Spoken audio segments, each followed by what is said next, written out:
Welcome everybody.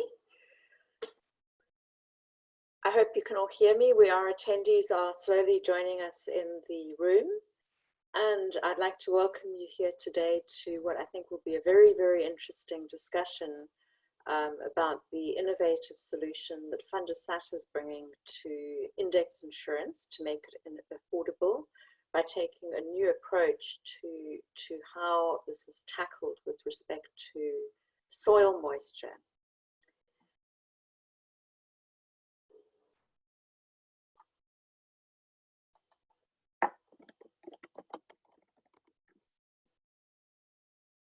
Just bear with us as we allow more people to enter the room.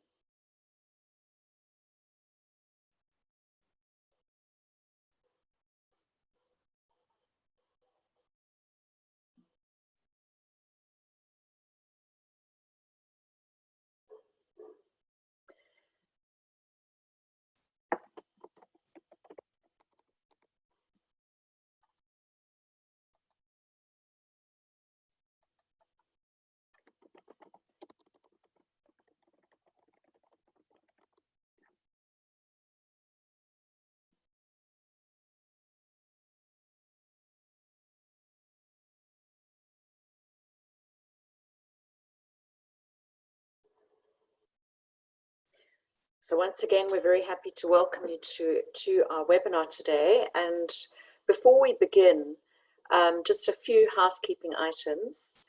We will take up to 1 hour for the presentation, including Q&A.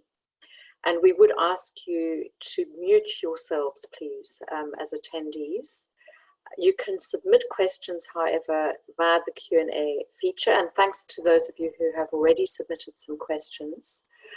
We may call on you also to ask questions and speak, in which case please use the raise hand icon to speak, and then lower your hand and mute afterwards once you've said what you've got to say. And just to clarify, this question always comes up without fail. Slides and a recording of this presentation will be circulated later, and any questions left unanswered we'll answer by email. So if you have any technical issues, please message the MiN executive team, so you'll see them listed as one of the participants. And Hugo, who's today the MiN executive team, will address your issue privately. So without further ado, I'd like to introduce you to our speakers today. So we have with us Lexy Arntz, who's head of impact strategy at VanderSat, and she's developed expertise in water resources management, remote sensing, and finance.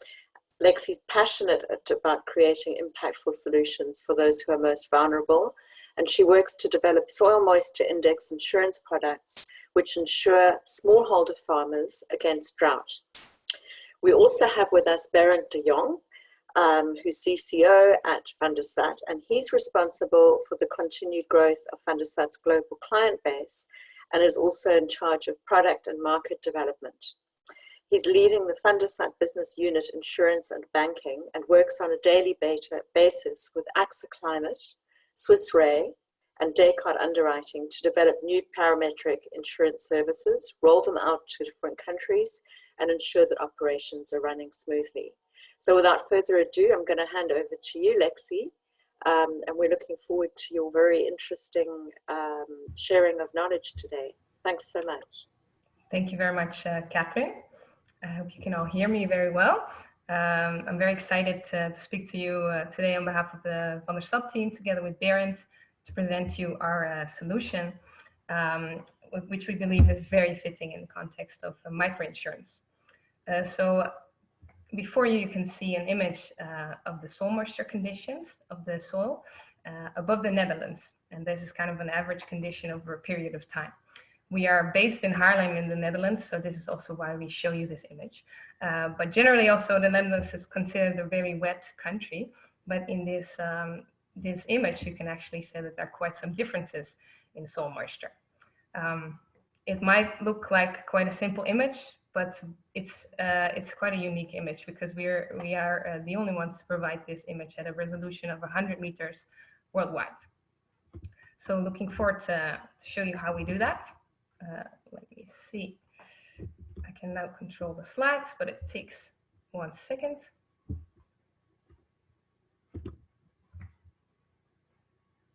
So you'll need to click on the screen, Lexy, once, and then you should have control. Oh, there it goes. Yeah. Okay, perfect. So how do we measure that soil moisture? We make use of a virtual constellation of satellites.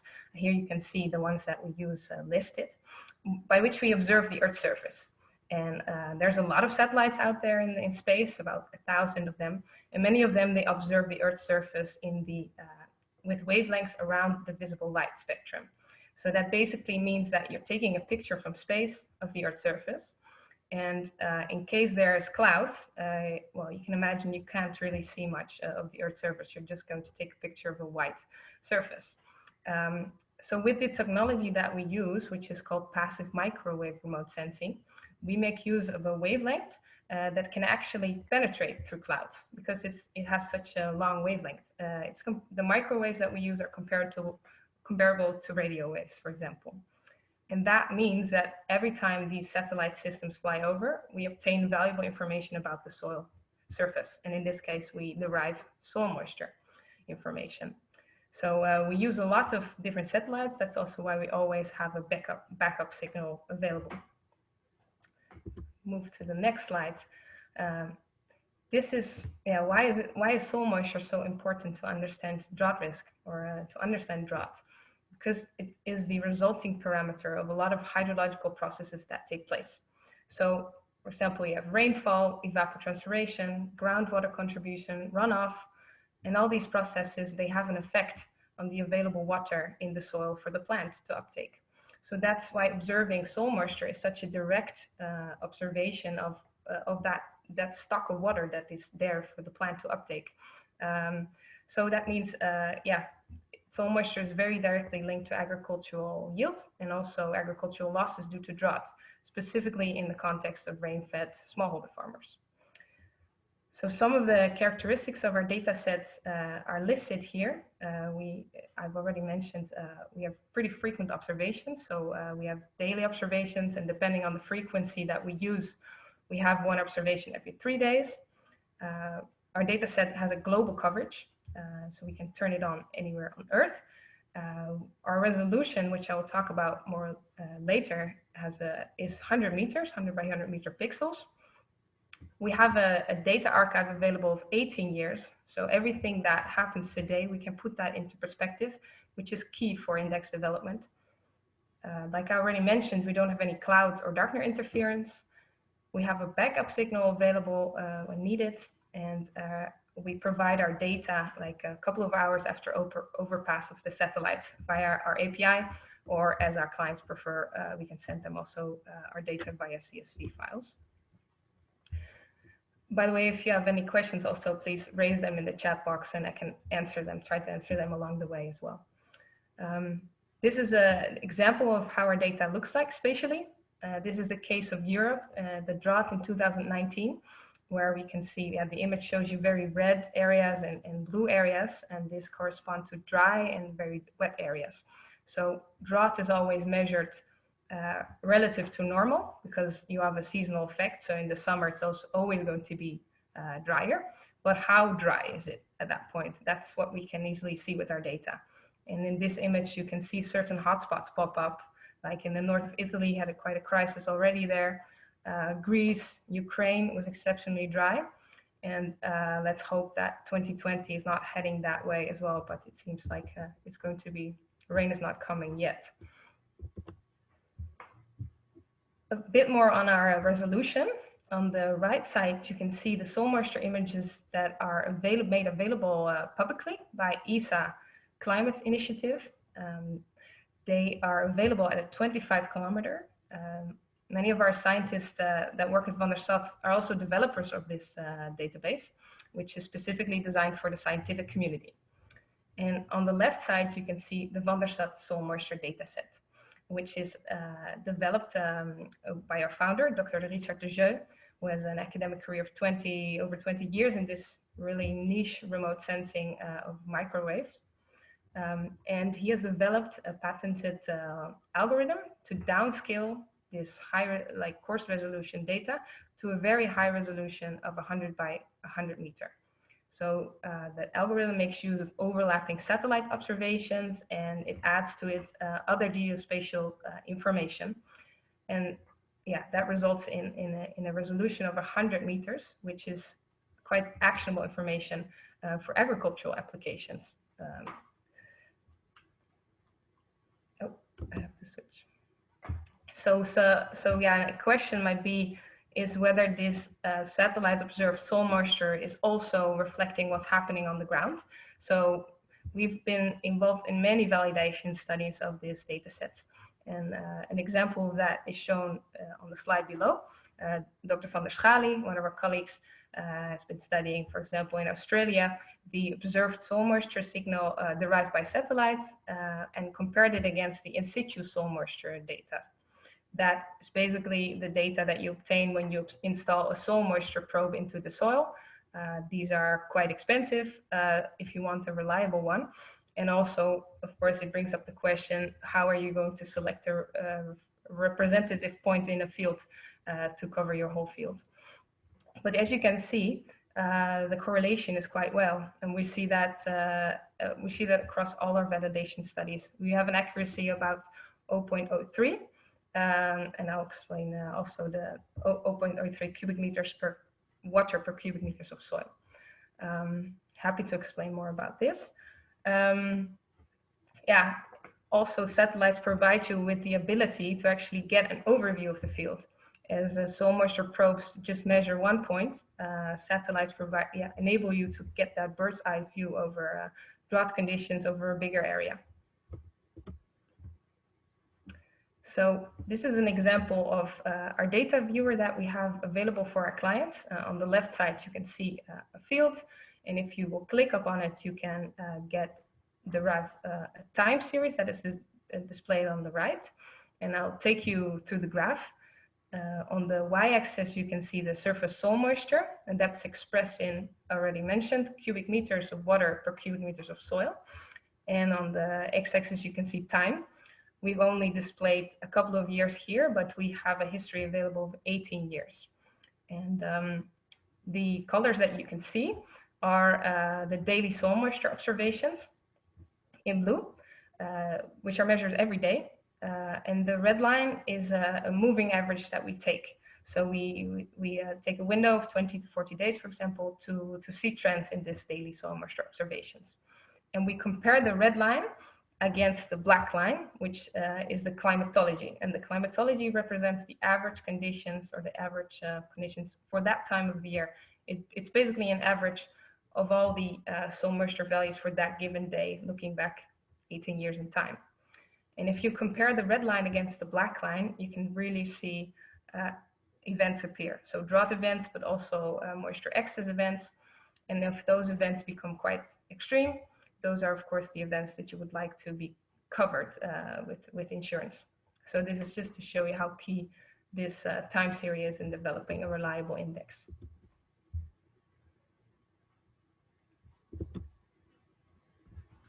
For some reason, my screen is not, takes a bit of time.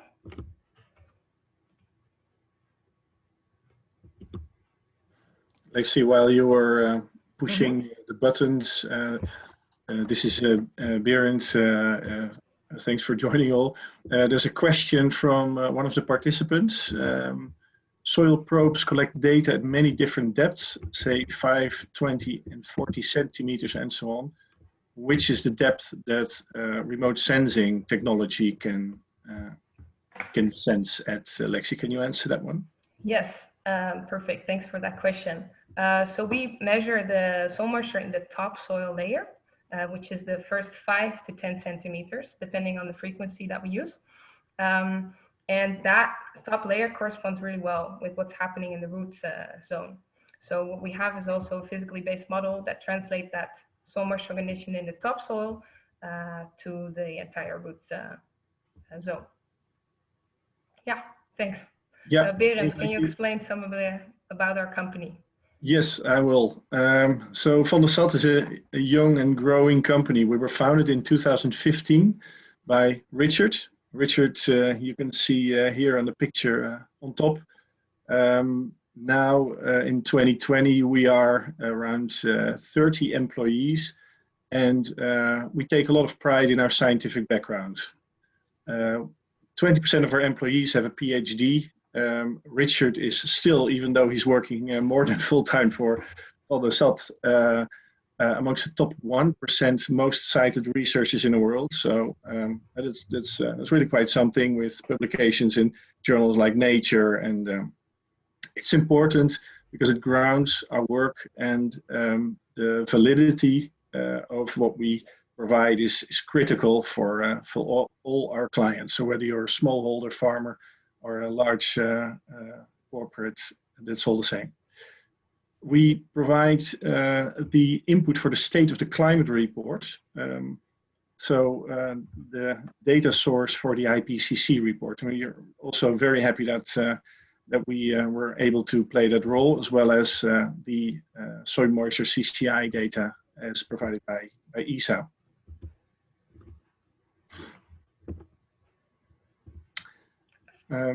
The companies that we work for are a broad range of different companies. So we're working for BASF, Bayer, the really large ones. They're shown on slide 12 of this presentation.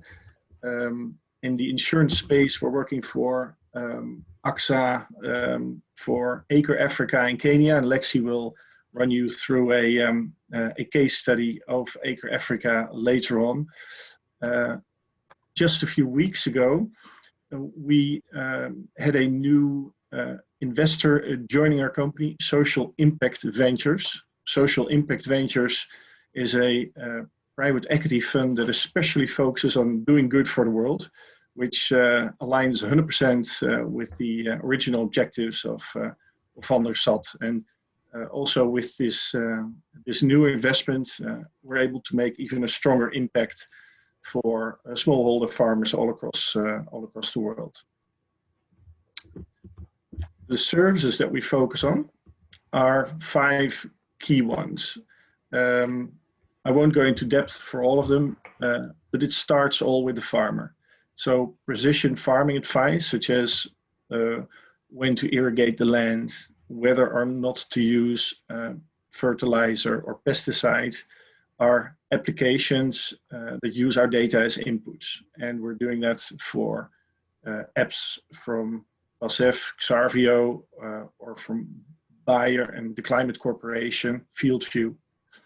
We're also providing crop yield prediction improvements, estimating the yield that comes off the field for entire continents, such as the soy crops in the US. Credit score improvement is a service that we have developed for smallholders in Kenya. We've been working with Rabobank Foundation and also with companies like Tula to provide smallholders with an additional climate risk score, which makes finance more accessible to smallholder farmers. And we're also working for the water sector, where our data is used to improve the water models all across the world.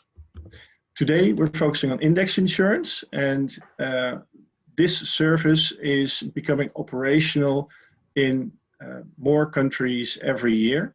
This year, we will be live in 11 countries across the world. And you can see that we're heavily focused on Eastern Europe, so Ukraine, Russia, Bulgaria. Kazakhstan is going live 15th of May of this year. Very large country with a fully digital platform. If you're interested, you can go to our website and you can see a link that gives a live demo of the actual data. More importantly for today is that we are live since last year in Kenya, supporting 4,500 smallholder farmers. And you can see on the African continent, there's quite a lot of ground for us to gain. So for everyone on the call, if you have any thoughts, ideas, or suggestions how to how to use our data, we're very keen to get going and to help smallholders there. For LATAM, I can see the question on Mexico coming. I cannot tell you a whole lot about that. I would violate client confidentiality for Mexico. I can only say that it's a very small pilot we're running there. So there's a lot of open space in the whole of LATAM really as well. So how does it work? Here's a case for Ukraine, but you can transpose this whole analysis on any country. We always start by providing our satellite data specifically for the region that we're focusing at. We then combine it with yield data. So this is a case for corn, which was developed jointly with our partner Swiss Re. Here you see different regions in Ukraine where we're looking at the yield deficit as it is brought up by two droughts, especially the drought in 2010 and 2012. It's very small, but on the right-hand side of the screen, you see on top in different colors the years and the soil moisture values as it changes. Then in the middle one with the green bars, the yield deficit in 2010 and 2012. And then in the pink bars on the right bottom, you see that the soil moisture deficit, so the lack of water in the ground, is highly correlated to those specific yield deficit events. And that's done differently for any area in Ukraine, and that then combined makes up the product, the parametric index insurance. So Lexy, perhaps you can tell us more about how this relates to more conventional ways of doing this. Yeah, thanks. And this summarizes actually why we think that VanderSat has a data set that can improve some of the issues that current index insurance products have. They usually concern high basis risk, and that is because a lot of these products are built around rainfall. So rainfall is either derived from weather stations or from satellite-derived rainfall data sets. And like I already explained before, rainfall is just one part of the picture. It's one parameter that influences the available water that's available for the plant to uptake. And in addition to that, a lot of those rainfall data sets have a really coarse resolution, spatial resolution of over 10 kilometers. Weather stations are often far apart, so a farm 20 kilometers from a weather station, it's also a question whether that is going to give you a representative index. Specifically also the available soil moisture data is available at a 25 kilometer resolution, which is basically too coarse for the smallholder context where we're looking at. A lot of other index insurance products are based on vegetation indices. So for example, one of them is NDVI. And like I mentioned, these are indices that are retrieved from optical satellites. So they look in the visible light spectrum. That's why they're also hampered by clouds a lot of the time, especially if, for example, across tropical areas, there's a 70% cloud cover. So that really limits your operational, limits the signal for operational index insurance. And what also happens during the growing season is that the plant starts to become more green. And at a certain point, the NDVI basically cannot differ anymore between green and more green. So that's what we call the saturation of the signal. There's not any variability captured anymore in the later stages of the crop development. Some other issues that pop up with these data sets is that there are inconsistencies, either data gaps, or simply not long enough historical records for the reliable index development. So yeah, with soil moisture data set at VanderSat, we can tackle some of these issues because soil moisture deficit is directly linked to agricultural losses due to drought because it's such a direct observation or direct measurement. We have a very high temporal and spatial resolution, which lowers spatial and temporal basis risk. We also have a history of over 18 years that you need to develop a reliable index insurance. So In the insurance value chain, we position ourselves as the independent calculation agents.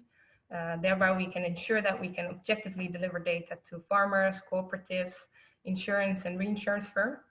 And because we don't use any model data, or we don't use weather stations, we're also very scalable. So we can basically turn on everywhere globally. And yeah, I would like to also conclude by explaining a little bit more about the index insurance that we have developed for maize farmers in Kenya. We call this product Amazing, and we really like that name. It's developed together with Acre Africa, and now also SIAT is involved. It's underwritten by a Kenyan insurer and reinsurer. In the last short rain season in 2019, we had over 4,500 farmers insured using this product, Amazing product. And we're scaling to another 10,000 in the coming short rain season. And the product is distributed through Acre Africa's champion farmer model that makes use of respected and representative farmers in the community that receive an incentive when they sign up farmers to this insurance. And yeah, we're really looking, now it's just covering maize, but we're looking to cover 2 more crops and other grains, and also including soil moisture excess insurance. Also key, of course, in this product is how we organize our distribution. So right now we're targeting smallholder farmers as the policyholder through the champion farmer distribution model, but we're also looking into partnering with other companies through commercial contracts, by partnering with agri-input suppliers or financial service providers, advisory companies, to create tailor-made and packaged insurance solutions. So that bundles insurance, for example, with access to credit, with other non-agricultural insurance, with certified seeds. And this really allows us to serve the smallholder farmer best in the context, and also to bring down distribution costs. So this creates sustainability of the model. And we really, well, we are involved in a lot of surveys in the communities where we work with, so that the demand from the farmer is leading, and also being able to create a tailor-made bundled insurance package will also really ensure market demand and even create sustainability in the end. So yeah, that was really, it was really exciting to be able to share something about VanderSat and the added value that we see and that we have in the microinsurance context. So I'm really happy to take any other additional questions, and you can also always reach us, me and Berend, at these email addresses. We're really happy to discuss with you also opportunities you may see. So thank you. Thanks so much, Lexy and Berend. There's a question that's come in that relates to just to the Kenya case study. Someone, Ika Labris, has asked whether you could also speak about the Mexico Drought Index project. Yeah, Katharine, I can comment on that, namely that I cannot tell a lot about it because I would violate client confidentiality on it. It's a very small pilot, and we can do other things in Mexico. In fact, we're very much interested to do that. And then I have a question. I'd like to take my position as moderator to ask you this question, which is, you've spoken a lot about drought and soil moisture excess, but obviously in a lot of Asia particularly is subject to flooding. How is your solution able to deal with that, or how would you deal with that? Yeah, thanks for the question, Katharine. We are working on this aspect. We have been developing not insurance, but we've been mapping floodings through our soil moisture observations in Malawi, and we're also working on developing an inundation service in the Netherlands, but it's still in the R&D stages at this point, so not operational. Great, great. And then we had some questions that were submitted prior to when people registered, and we have one here from Eric Yaren Peters, who's based in the United States, and he'd like to know what the availability of data is for different regions. Yeah, perhaps I can take that one. Lexy, you can add to it. So it is slightly different per region. So for Northwestern Europe, it's typically daily observations that we have. It's dependent on the overpass of the satellite, how often we can provide clients with data. And if you're getting closer to the equator, there are typically less overpasses of satellites. It goes back to maybe once every 3 days. If you're in countries like Mexico, if you get further away from the equator, it becomes better again. Lexy, can you add perhaps? Yeah, so we basically have a global coverage. We do have some issues in areas which are very high, mountainous, rocky areas. Basically, we can't monitor the Everest, but as well as in very dense vegetated areas such as the Amazon forest. But usually these areas are also not the agricultural areas under interest. So should not be, yeah. Yeah. And we've now just on the Q&A had 2 questions come in from Divya Kashyap from the SDC India office. And Divya would like to know whether the RS provides data even when there is crop cover, and does SAR imagery provide adequate data? That's his first question. And his second question is that his understanding from agri-scientists is that depending on root length, plants draw moisture from different depths of soil. So he wants to know whether your technology is better suited to certain types of crops. For the main agricultural crops, we have a lot of knowledge and research about this, that this is working. I think for a lot of agricultural crops, it is working.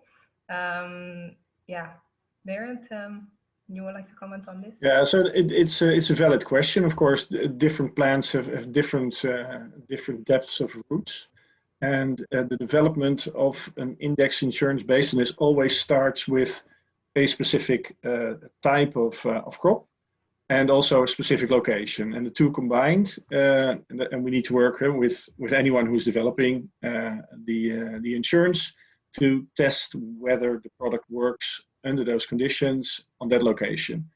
Having said that, now being operational in 11 countries, we're covering around 10 different crops. We feel rather confident that in almost every cases we can find strong correlations, and where plants are affected by drought or too much water, we are able to find links. The only difficulty is perhaps when roots really go maybe 1 meter or further down into the ground.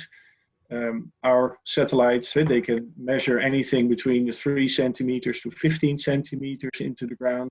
And then with model data, we can calculate the derived root zone moisture, so go to different depths as well to model the product so that it reflects reality. Great, and then we had a question also from Jim Jones from the Katie School of Insurance at Illinois University that came in previously, and Jim would like to know what the basis risk difference is between soil moisture measures and aggregate weather stations when it comes to index insurance, and also whether NDVI or soil moisture which is better for creating an index. So Lexy, perhaps you could address Jim's question. Yes, I hope I already touched upon it a little bit in the presentation, but in general, like the weather stations being far apart creates a more coarse network. So that's also creating a coarse resolution data set.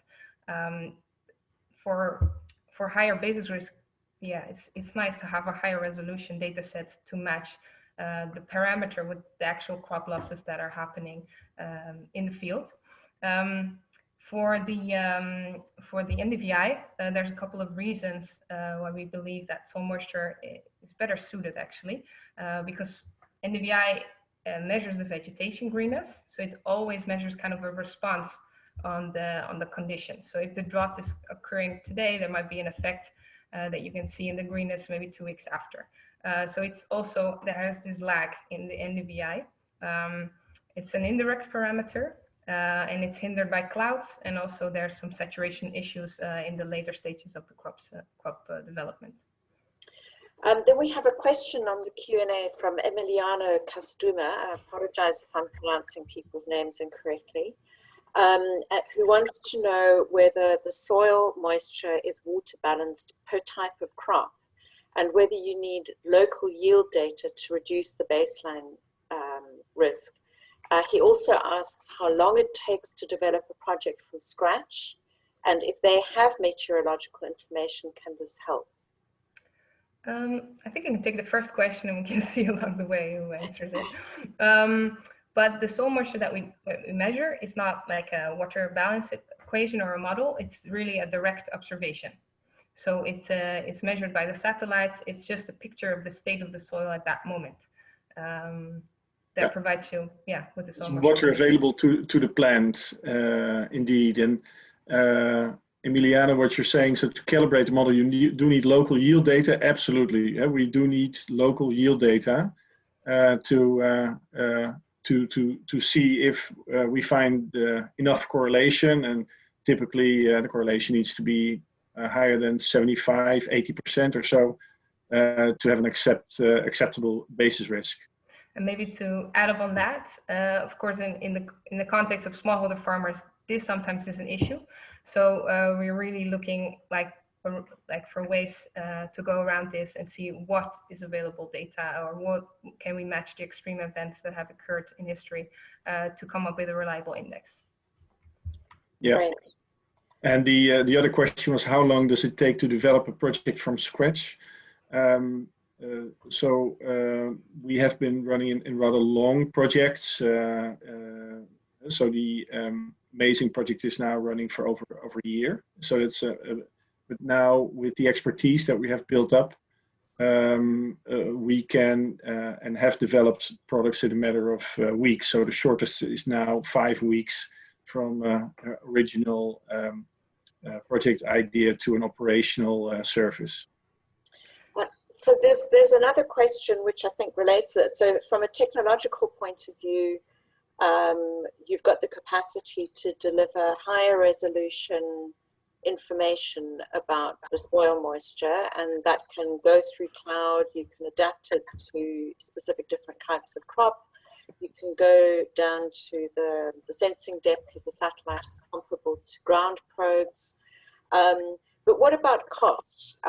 So again, Divya Kashyap has asked what the cost implications would be per hectare of area covered. And of course, this is particularly relevant when one's thinking about smallholder farmers in developing countries, which are typically low resource settings.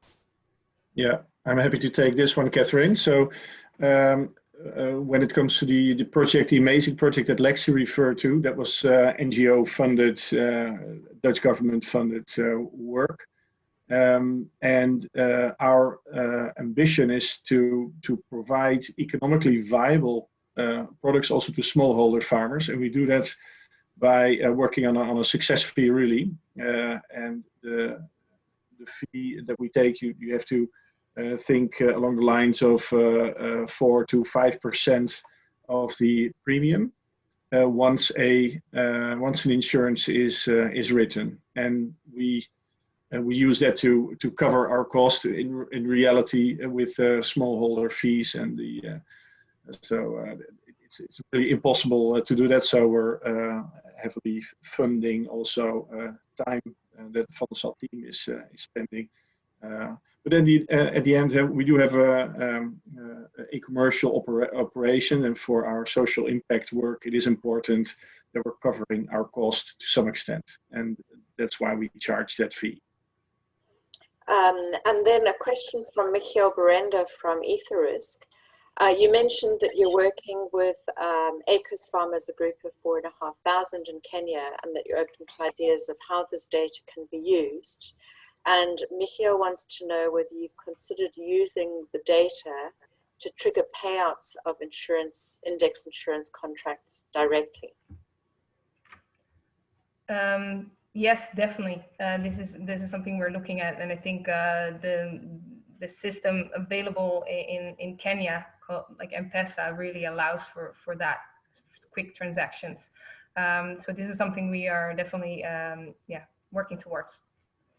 And then another question from Divya, one that applies not just to India, but actually to a lot of rural Africa. And Divya makes the point that in India, a lot of smallholder farmers in dryland ecosystems practice intercropping, which of course we also see in very widely spread in sub-Saharan Africa. So can the technology work in such settings? I think so, because that would have instead of being crop specific, there will be an insurance that it will be crop agnostic. So there will be just a drought cover for those kind of areas. We have not worked on that yet, but open for it. Yeah. Great. So the other question that has come up, and I know that you've this is a question that came in from Michael Anthony, and Michael, I think that you're on the call, but we wondered if you could rephrase your question. You asked about how to solve the limited correlation of remote sensing observation. So I wonder, Michael, if the powerful executive team could unmute you, if you could just rephrase that question live. Hi, good afternoon. Am I audible? Yes, you are. Wonderful. Okay. Gosh, I think I just put a question in the chat, which was a bit along different lines. Do you want me to relate to that one, or I don't quite remember what I put in the probably when I signed up. Both are fine. So you asked a question about how to solve the limited correlation of remote sensing observation. Okay, oh, right. And then I think it was cut because I had only 120 signs or something to put in. So probably what I was referring to was similar to a question that just came from India. If the field sizes are small and they can't be captured by, there's a lot of intercropping and it can't be captured by the satellite, by the resolution, how do you go around it? Or in a different case, if you have, for example, water ponds in between, how do you manage? I mean, these are obviously two different challenges, but how would you manage them? Thanks for your question. I'd like to respond to that because so we've talked a lot about drought and moisture excess, and these soil moisture is influenced by a lot of phenomena at different scales. So as you mentioned, like a water pond, or one farmer irrigating, like having a sprinkler solution, that's not something that we can capture with satellite data, soil moisture. But drought or a moisture excess are phenomena that have to do with rainfall, evapotranspiration, and they occur on much larger scales. So for this resolution, the 100 meter is very well suitable to capture these events. Mm-hmm. Thanks, Lexy. So 100 meters by 100 meters is roughly a hectare, right? Yeah. Roughly, exactly. Yeah, exactly a hectare, in fact, which is about 2.5 acres. So just thinking of the name of Acre Africa, is that resolution sufficiently high to cover most smallholder farmer plots? Yeah. It's obviously better than what we've got right now, what we've done until now, but is it good enough? I believe so, because like I already mentioned, these phenomena, drought and the moisture excess, they don't really happen on such a local scale. So we are available to see the level of 100 by 100 meter, which is for these index developments, very sufficient. Yeah. Great, and I have got another tricky question here. So you've mentioned that you've got 18 years of data. And this is what you use to represent normal, to benchmark current conditions, and that other data is not complete, or there are, how can I put, gaps in the data. But is 18 years representative, or given that weather can have quite long cycles? And yeah, so is it enough, or is it just the best we've got and that's what we've got to use? These are questions that insurance companies also ask themselves, and I think usually considered, like for example, AXA climate relates to 20 years of data. So they say ideally we have 20 years of history to develop our index from. Berend, would you like to add on that? Yeah, Yeah, so a long history is fine, but all our clients are quite happy with 18 years of history. The concern is more the other way around. How stable is the weather pattern that we're looking at right now? Because the number of drought events happening in most locations in the world are increasing. If you look at 20 years, then 10 years, then 5 years.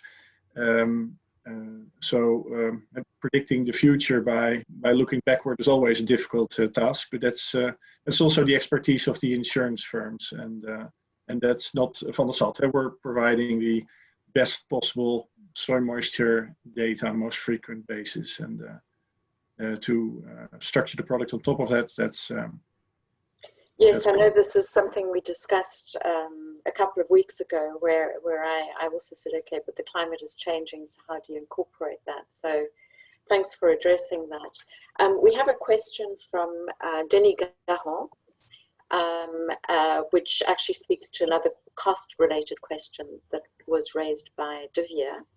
And Denis asks, what is the range of cost of this service?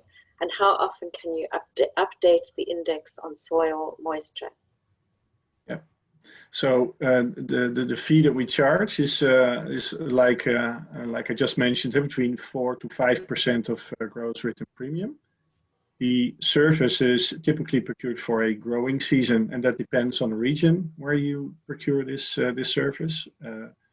And the actual updates of the data during a growing season can be daily or every 3 days, also depending on the geography. That data is then provided by using our APIs, which can go directly into apps or into any system that is being used. We also send CSV or Excel files every week to insurance firms, so we're quite happy to work with those and to share those with their clients. And there is another, the correlation question from Emiliano, slightly rephrased. I think you did mention 0.75 when you were speaking, but Emiliano's just asked if you could confirm the average correlation values that you're using to ensure that the index is working well. Yeah, I can comment on that. So the typical correlation that our insurance clients find acceptable, 75% or higher. So the correlation between soil moisture and yield deficits needs to be higher than that. So Emiliano, does that answer your question? If someone could unmute Emiliano. Oh, yes. Okay. Yeah, very good. Great. There's one question from Divya on top of that, Katharine. Yes. So this relates a little bit back to the question asked by Jenny, and that was whether you work with free data sets, and if not, what are the cost implications per hectare of area covered? Yeah, exactly. Yeah, so our input, the data that we use, as Lexy showed in the very beginning of the presentation, is indeed for free. You can download that yourself. The website is shown on the slides of ESA, CCI, but there's also similar data sets coming from NASA and JAXA. The downscaling method that we use and the machinery that we've built around it to make it really operational, available, at a high resolution, that makes that we're covering for cost, and then we get to the pricing that I just explained. So it's not a pricing per hectare, but it's a pricing as percentage of a premium. Great. I'm just checking. So I think you've addressed the question that came in from Simon as well. And I think in terms of questions from our participants, we have only one left, which again, I think was addressed during your presentation, Lexy, but a question from Clemence at Microinsurance Centre at Milliman about the data reliability and ground truthing methods and index developed so far. Yeah. Like I already mentioned, many of our colleagues are involved in validation studies across the US, Australia, and the UK. there's a lot of scientific papers written about it. We also reference to that on our website. So also happy to share with you like privately. Great. Lexy and Berend, thanks so much for joining us today. It's been a super interesting talk and discussion with the Q&A. And just for our participants, we'd like you all to know, just a reminder, as I mentioned in the beginning, the recording of the webinar will be made available on our website. We don't have any unanswered questions, as it happens. And we welcome your feedback. It's that this is an unusual format for our webinars, so we'd like to know if you found this helpful, useful, if you'd like to see more of these kind of snapshots of innovations coming in or being made available, please let us know. And I'd very much like to thank Lexy and Berend for making themselves available to share all of this with you today, and also to Laura Rosado from AXA, who introduced us to them some weeks back. So thanks to all of you, thanks to our attendees and your interest, and also thanks to my colleagues who, from a technical perspective, have been there in the background, Hugo and Azier, making this all run smoothly. So I'd suggest a round of applause, but of course, it being a virtual event, I'm just going to give you a thumbs up. Thank you very much. Thanks very much, Katharine. Thanks, everyone. Thank you very much. Bye-bye. Bye-bye.